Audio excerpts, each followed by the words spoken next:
Most people have no idea how close we were to losing generations of new music. Think back to when live music venues closed for the pandemic. There was a very real risk the vast majority of them would never reopen. I found myself at the epicenter of those conversations, not because I own a club. I don't. But because a few years earlier, I'd brought a UK-based initiative called Independent Venue Week to the United States. In doing so, my colleagues and I created an ad hoc national network of America's independent music venues and the people that operate them. This is how we were able to start weekly calls together before many rooms even had their final pre-pandemic show. What immediately became apparent was that the pandemic funding mechanisms Congress originally put in place didn't meet the needs of independent music venues.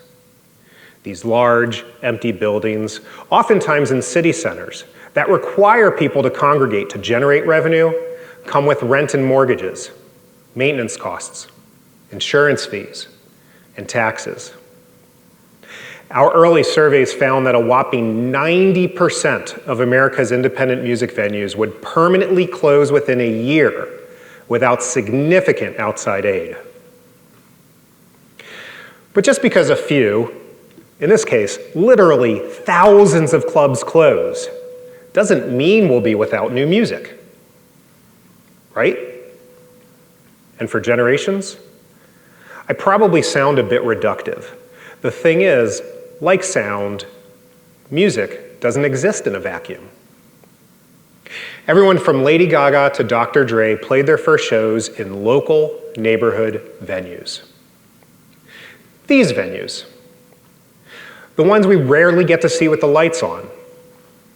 The ones where we take one another on dates, hang out with friends, or just spend a few hours together standing much, much closer than 6 feet from one another, were the first to close and would end up being the very last to reopen.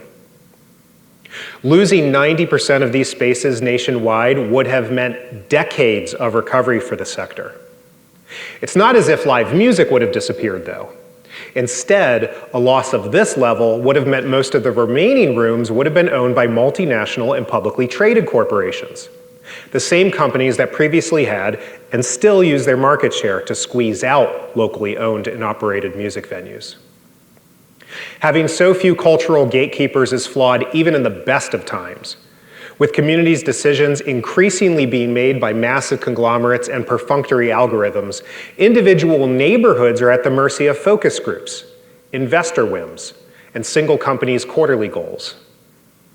This is the case for many industries right now.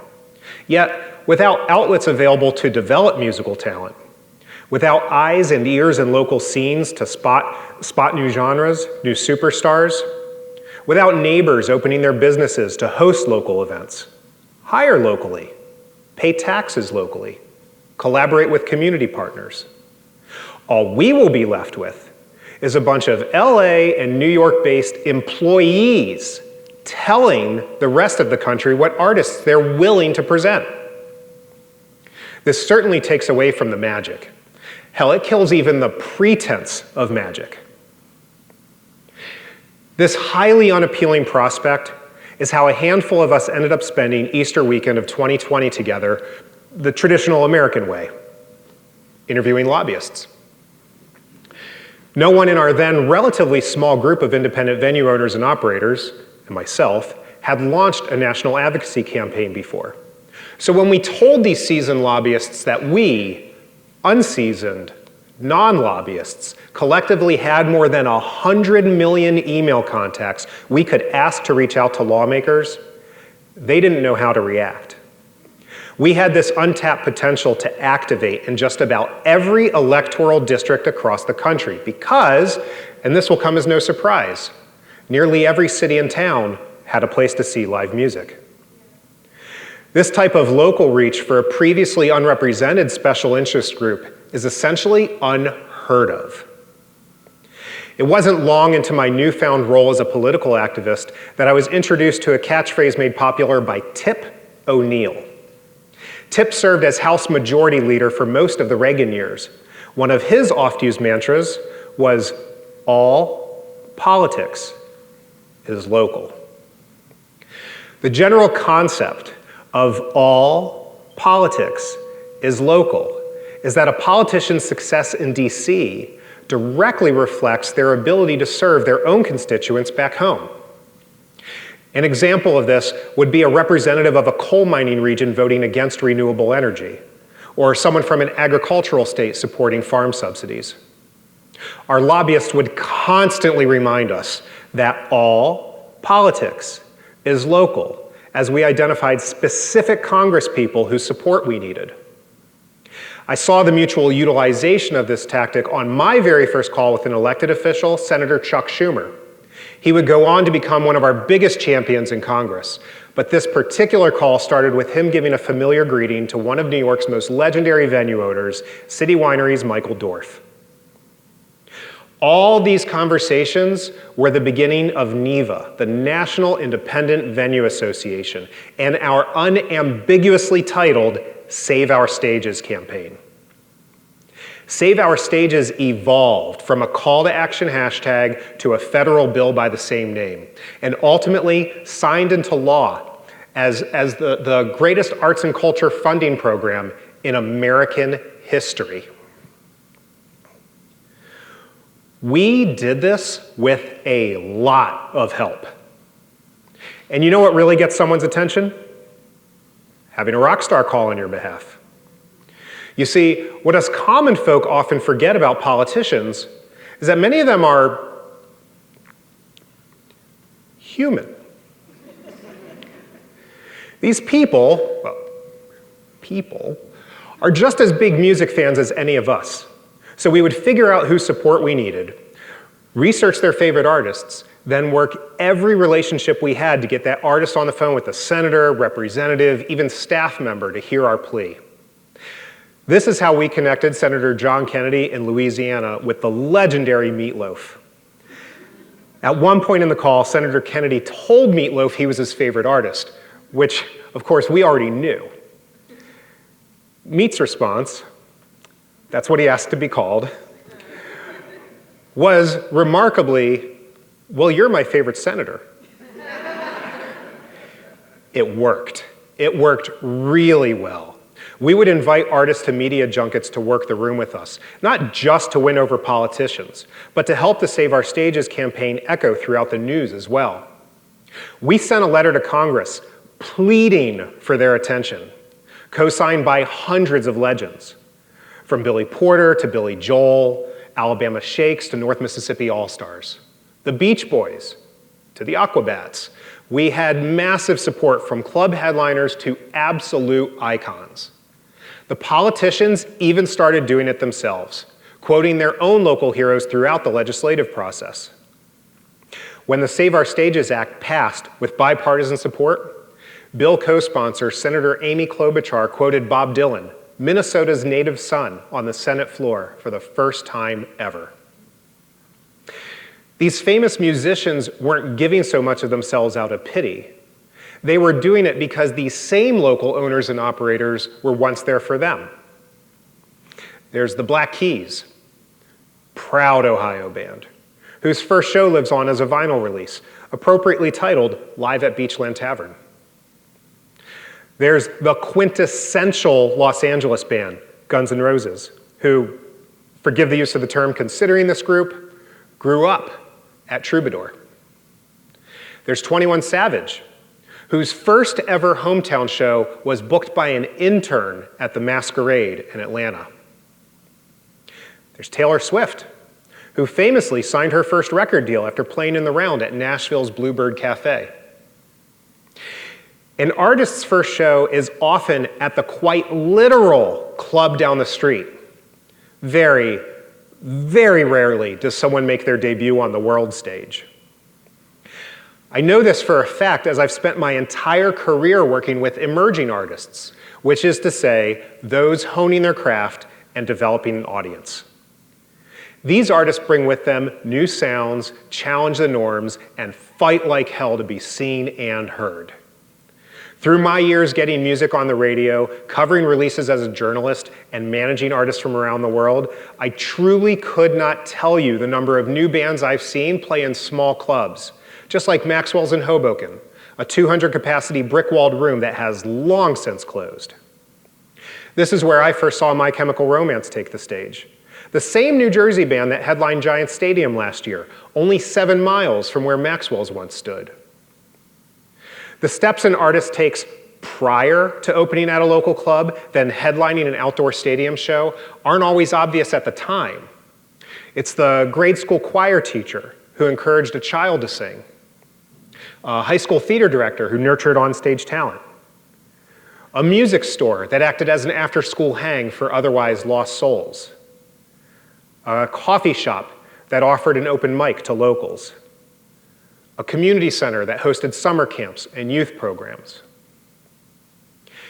This is why, no matter how global the potential reach may be, all music is local.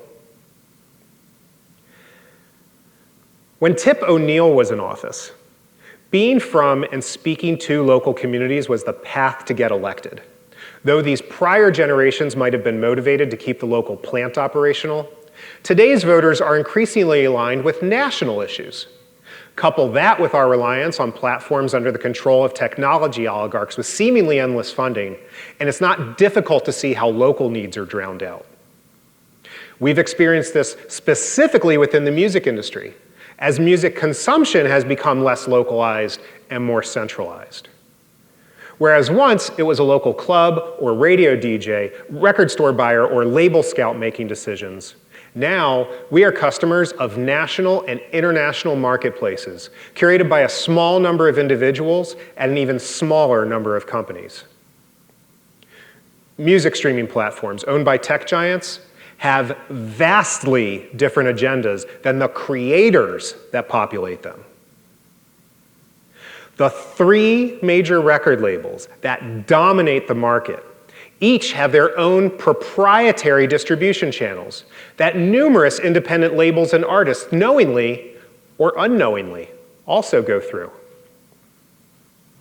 One single company currently controls the vast majority of major concert venues and ticketing, in addition to the hundreds of big-name artists they manage.